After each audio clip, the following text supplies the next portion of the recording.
आज हम एक ऐसी फिल्म की कह सकते हैं गहराई में उतर रहे हैं जिसने दर्शकों को काफी बेचैन किया, सोचने पे मजबूर किया। बदलापुर। हाँ बिल्कुल, बदलापुर। ये कहानी है बदला, नैतिकता के पतन की और कहीं न कहीं इंसानियत के खो जाने की। हमारे पास इस फिल्म पर कुछ लेख और विश्लेषण है और हमारी कोशिश यही रहेगी कि इन स्रोतों से फिल्म के जो सबसे जरूरी पहलू हैं, जो अंदरूनी विचार हैं, उनको निकालकर सामने रखें। कहानी पुणे में रघु पुरोहित की एक बिल्कुल साधारण खुशहाल जिंदगी से शुरू होती है, पत्नी मीशा और बेटे रॉबिन के साथ। हाँ, एक आम मिडिल क्लास जिंदगी। बिल्कुल। पर ये हंसती खेलती दुनिया एक झटके में बिखर जाती है जब लियाक और हरमन नाम के दो अपराधी बैंक लूटकर भागते हुए उनकी कार छीन लेते हैं। और वहीं से सब बदल जाता है। हाँ, और यहीं से शुरू होती है बदले की वो अंधी आग जो रघु को पूरी तरह बदल देती है। चलिए इस जटिल कहानी की परतों को खोलते हैं। फिल्म की शुरुआत बड़ी प्यारी है ना? रघु की एकदम आम जिंदगी, पत्नी, बच्चा, भविष्य के छोटे मोटे सपने। हमारे स्रोत भी इस बात पर जोर देते हैं कि ये साधारण शुरुआत कितनी जरूरी है। बिल्कुल जरूरी है, वो कंट्रास्ट सेट करती है। हाँ, लेकिन फिर वो भयावह पल आता है। बैंक लुटेरे कार हाईजैक करते हैं। घबराहट और भागदौड़ में बच्चा रॉबिन कार से गिर जाता है और मीशा को गोली मार दी जाती है। दोनों की मौत। ये इतना अचानक और निर्मम है कि रघु की जिंदगी मनो वहीं थम जाती है। बिल्कुल, और जैसा कि आपने कहा, स्रोतों का विश्लेषण यही बताता है कि ये साधारण शुरुआत ही बाद की हिंसा को और ज्यादा तकलीफदेह बनाती है। दर्शक पहले उस सुकून भरी दुनिया से जुड़ता है और फिर जब वो टूटती है तो उसका असर कई गुना बढ़ जाता है। बच्चे का गिरना, मीशा की मौत, ये बिना किसी तैयारी के बेरहमी से दिखाया गया है। एक विश्लेषण इसे न घर दे वाला जख्म कहता है, क्योंकि ये साफ कर देता है कि यह नुकसान कभी पूरा नहीं हो सकता। ये सिर्फ एक घटना नहीं, बल्कि रघु के अस्तित्व पर एक स्थायी घाव है। हाँ, और इस घाव के बाद रघु पूरी तरह बिखर जाता है। अंतिम संस्कार, बीमा के पैसे, ये सब उसे और अकेला कर देते हैं। पुलिस लियाक को तो पकड़ लेती है, हाँ, पर दूसरा अपराधी हरमन वो पैसों के साथ गायब हो जाता है। सही। और जेल में लियाक एक कहानी गढ़ता है। वो सिर्फ ड्राइवर था, गोली हरमन ने चलाई, या शायद कोई तीसरा आदमी जयूं। हाँ, वो कंफ्यूजन क्रिएट करता है। बिल्कुल। ये झूठ या आधा सच मामले को और उलझा देता है। अब जिम्मेदारी किसकी है ये भी साफ नहीं, और यहीं से रघु का दुख धीरे धीरे बदले के जुनून में बदलने लगता है।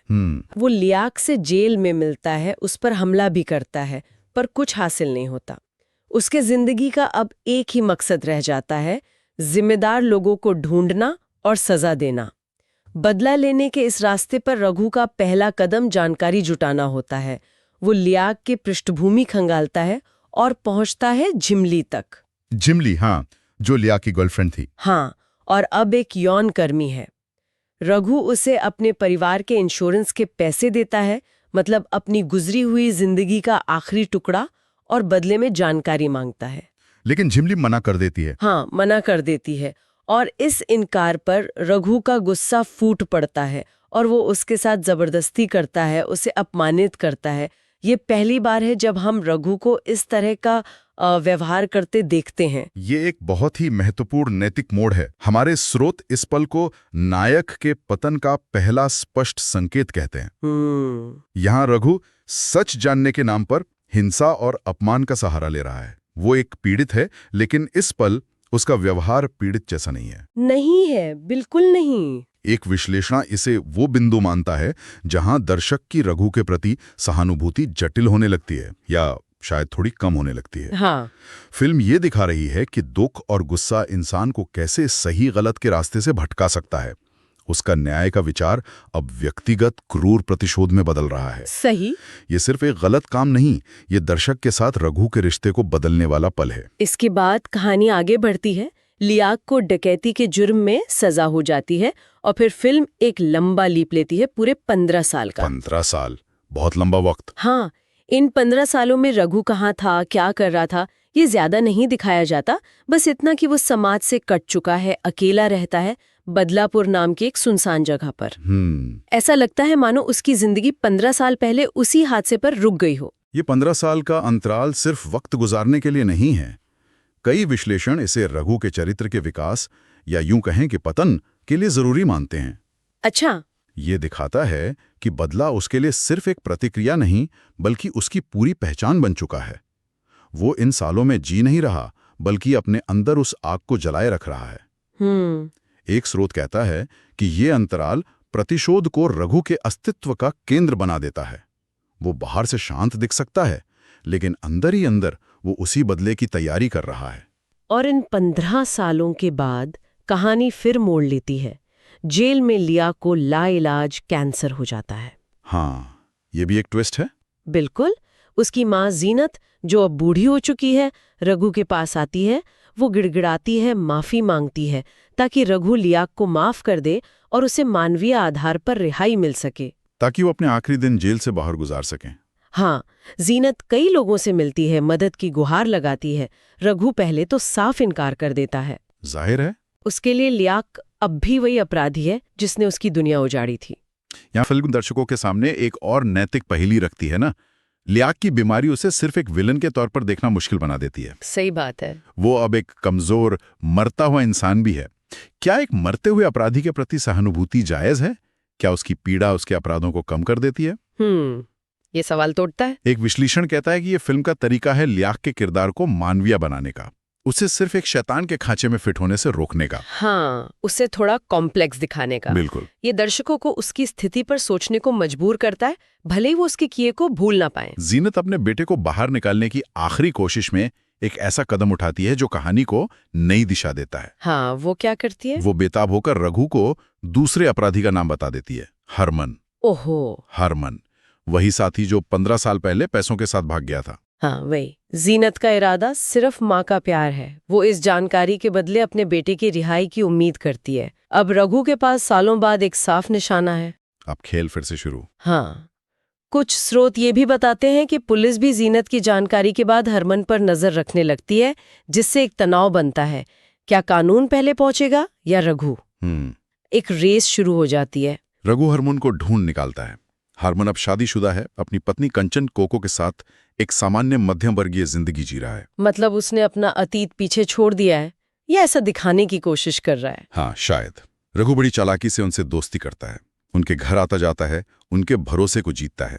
एक दिन वो उनके घर लंच पर पहुंचता है। ये बिल्डअप बहुत बहुत टेंशन वाला है। हाँ, माहौल ऊपर से तो सामान्य है, पर एक गहरा अनकहा तनाव पसरा हुआ है।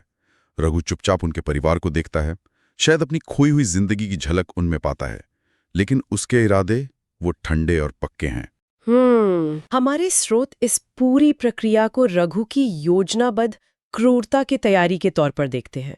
और फिर आता है वो दृश्य जो शायद फिल्म का सबसे भयावह हिस्सा है, हरमन के घर पर। हाँ, वो सीन भूलना मुश्किल है। रघु सिर्फ हत्या करने नहीं आया है, वो पहले कोको को भयानक रूप से अपमानित करता है, उसे कपड़े उतारने और चीखने पर मजबूर करता है, ताकि दरवाजे की दूसरी तरफ खड़े हरमन को लगे कि अंदर कुछ और हो रहा है। हाँ, वो मानसिक यातना देता है पहले। बिल्कुल। रघु इस मानसिक यातना का इस्तेमाल हरमन को तोड़ने और फिर अपना बदला लेने के लिए करता है। ये सब कुछ बेहद ठंडे दिमाग से पूरी योजना के साथ किया जाता है। ये पल भर का गुस्सा नहीं लगता। बिल्कुल नहीं। और जैसा कि आपने कहा, ये शायद सबसे परेशान करने वाला हिस्सा है। एक स्रोत इसे सुनियोजित राक्षसीपन कहता है। सुनियोजित राक्षसीपन सही शब्द है। ये गुस्से या आवेश में की गई हिंसा नहीं, ये सोची समझी ठंडी क्रूरता है। रघु यहाँ से बदला नहीं ले रहा, वो यातना दे रहा है, वो शक्ति का प्रदर्शन कर रहा है। ये वो बिंदु है जहां रघु पूरी तरह से बदल चुका है, शायद उस अपराधी से भी बदतर जिससे वो बदला लेना चाहता था। हाँ। फिल्म यहाँ दर्शक को रघु से पूरी तरह दूर कर देती है। अब वो नायक नहीं रहा, बल्कि एक राक्षस बन चुका है। इस भयानक अपमान के बाद रघु बेरहमी से हरमन और कोको दोनों की हथौड़े से हत्या कर देता है। हथौड़े से? हाँ। सूत्रों के विश्लेषण में हथौड़े के इस्तेमाल को हिंसा की नजदीकी और बर्बरता दिखाने वाला बताया गया है। और इसके तुरंत बाद वो बड़ी सावधानी से अपने लिए एक झूठी कहानी, एक एलिबाय तैयार करता है। वो शोभा नाम की एक सामाजिक कार्यकर्ता, हाँ, दिव्या दत्ता का किरदार, हाँ, जिससे वो कुछ समय से मिल रहा था, शायद प्यार का नाटक करके या सहानुभूति का इस्तेमाल करके अपनी बेगुनाही का सबूत करता है। और हत्या करने के बाद उसका वो सामान्य दिखने का नाटक, वो और भी ज्यादा डरावना है। हाँ, बहुत डरावना। रघु का हत्या के बाद सामान्य व्यवहार करना और झूठी कहानी बनाना उसके अंदर के नैतिक खोखलेपन को पूरी तरह उजागर करता है। एक स्रोत कहता है कि ये दिखाता है कि रघु अब सिर्फ एक हत्यारा नहीं बल्कि एक कुशल धोखेबाज भी बन चुका है जो अपने असली चेहरे पर सामाजिक मुखौटे पहन सकता है। सही। बदला लेने वाले और अपराधी के बीच की रेखा यहां पूरी तरह मिट जाती है। दर्शक के मन में अब रघु के लिए सहानुभूति की कोई गुंजाइश मुझे नहीं लगता बचती है। नहीं बचती। उसकी इंसानियत पूरी तरह खत्म हो चुकी लगती है। जब लियाक को हरमन और कोको की मौत का पता चलता है, शायद जीनत के जरिए या पुलिस से, और उसे शक होता है कि ये रघु का काम है, तो वो रघु से भिड़ता है। हाँ, उनका आमना सामना होता है। शायद उसे पैरोल मिली होती है या वो किसी तरह बाहर आता है। दोनों के बीच हाथापाई होती है और इसी टकराव के दौरान लियाक एक बड़ा सच उगलता है कि मीशा को गोली उसी ने मारी थी, हरमन ने नहीं। ओहो, ये भी एक खुलासा। हाँ, लेकिन वो कहता है कि ये घबराहट में हुआ था, अनजाने में। फिर वो रघु पर पलटवार करता है, कहता है कि रघु ने जो किया वो ठंडे दिमाग से योजना बनाकर की गई हत्याएं थीं। लियाक रघु से कहता है कि उसकी क्रूरता उसे भी पीछे छोड़ देती है। ये टकराव, जैसा कि कई समीक्षकों और हमारे स्रोतों ने माना है, फिल्म का नैतिक केंद्र है। बिल्कुल। यहां पूरी बाजी पलट जाती है। असली विलेन कौन है? वो जिसने डर और घबराहट में गोली चलाई या वो जिसने शांति से सोच समझकर दो लोगों को भयानक मौत दी? हाँ, ये सवाल बहुत बड़ा है। स्रोत बताते हैं कि फिल्म यहां एक अहम सवाल उठाती है। क्या इरादे मायने रखते हैं? क्या ठंडे दिमाग से की गई हिंसा आवेश में की गई हिंसा से ज्यादा बुरी है? लियाक, जो अब तक मुख्य अपराधी था, अब रघु को नैतिकता का आईना दिखा रहा है। ये दर्शकों को हिलाकर रख देता है और ये सोचने पर मजबूर करता है कि क्या बदला लेने वाला हमेशा सही होता है या बदला लेते लेते वो खुद क्या बन जाता है। और कहानी यहीं खत्म नहीं होती। एक और चौंकाने वाला मोड़ आता है। क्या? जिसके पास खोने को कुछ नहीं है, पुलिस के पास जाता है और हरमन और कोको की हत्याओं का इल्जाम अपने सर ले लेता है। अरे, वो ऐसा क्यों करता है? हाँ, वो ऐसा क्यों करता है? शायद रघु को बचाने के लिए, या शायद किसी और वजह से। लियाक के इस आखिरी काम का मकसद क्या था? क्या ये दया थी या अपने कर्मों का प्रायश्चित, या शायद मरते हुए इंसान की आखिरी शान? स्रोत इस पर अलग अलग राय रखते हैं और शायद फिल्म जानबूझकर इसे अस्पष्ट रखती है। हो सकता है। लेकिन ज्यादातर विश्लेषण मानते हैं कि इस काम से लियाक को एक तरह की नैतिक मुक्ति या शांति मिलती है, भले ही वो जेल में मर रहा हो। अच्छा। इसके विपरीत रघु का राक्षसीपन और ज्यादा उजागर हो जाता है। लियाक का ये बलिदान, अगर इसे कहें तो, बदले की कहानी को और जटिल बना देता है। हाँ, बहुत। ये दिखाता है कि जिसे हम बुरा समझते हैं उसमें भी इंसानियत या जटिलता हो सकती है, और जिसे हम पीड़ित समझते हैं वो पूरी तरह अंधेरे में डूब सकता है। लियाक जेल में कैंसर से मर जाता है। उधर झिमली, जो शायद अब एक बेहतर जिंदगी जी रही है, रघु से मिलती है। हाँ, हुमा कुरैशी का किरदार। वो उसे कड़वा सच बताती है कि उसके बदले ने उसे शांति नहीं दी, बल्कि उसे एक राक्षस बना दिया है। फिल्म का अंत रघु के अकेले बारिश में खड़े होने के दृश्य से होता है। वो पूरी तरह टूट चुका है, अंदर से एकदम खोखला। बदला पूरा, पर इंसान खत्म। हाँ, उसने अपना बदला तो ले लिया, पर इस सफर में उसने अपनी आत्मा, अपनी इंसानियत, सब कुछ खो दिया। तो अगर हम स्रोतों से निकले मुख्य विषयों को समेटें तो पहला है बदला बनाम न्याय। कैसे एक पीड़ित का दर्द उसे एक निर्मम हत्यारे में बदल सकता है। दूसरा, नैतिकता का उलटफेर। फिल्म दिखाती है कि कैसे अपराधी लियाक अंत में किसी तरह की शांति या गरिमा पा सकता है, जबकि तथाकथित मासूम पीड़ित रघु अपनी रूह खो देता है। ये बहुत दिलचस्प पॉइंट है।